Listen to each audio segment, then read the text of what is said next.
Dans une boîte comme Schneider Electric, l'idée pour continuer à progresser sur le développement durable, c'est que les collaborateurs soient les plus engagés sur le sujet. Et pour mobiliser les gens, au fond, il n'y a pas que des grandes phrases, il n'y a pas que des grandes analyses, il y a aussi qu'est-ce qui les touche personnellement.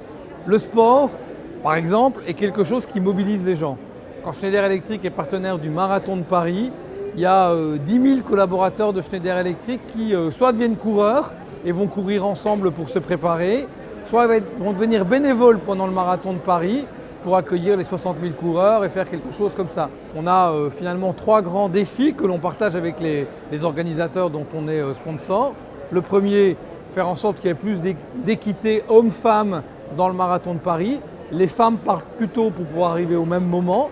Et il y a de plus en plus de femmes parce qu'on a une mobilisation sur le sujet.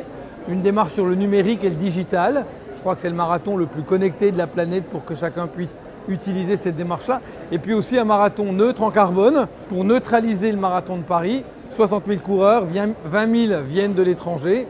Neutraliser le Marathon de Paris, c'est au fond être dans le symbole du sport. Le marathon, c'est stopper les voitures dans la ville, vivre la ville différemment, vivre entre nous différemment, les coureurs, mais aussi les spectateurs, et puis comprendre qu'on peut finalement faire évoluer les villes. Donc le sport sert à ça. Les gens prennent conscience, de plus en plus de coureurs eux-mêmes directement vont neutraliser leurs émissions pour rentrer dans cette démarche-là. Et ce qu'on fait là, on peut le faire à plus grande échelle, comme par exemple aux Jeux Olympiques. Le sport, c'est singulièrement le sujet qui met en lumière la nécessité de vivre dans un environnement beau, attractif, propre, dans une aire respirable. On sait très bien que dès qu'il y a des problèmes de pollution, la première chose qu'on ne peut plus faire, c'est du sport.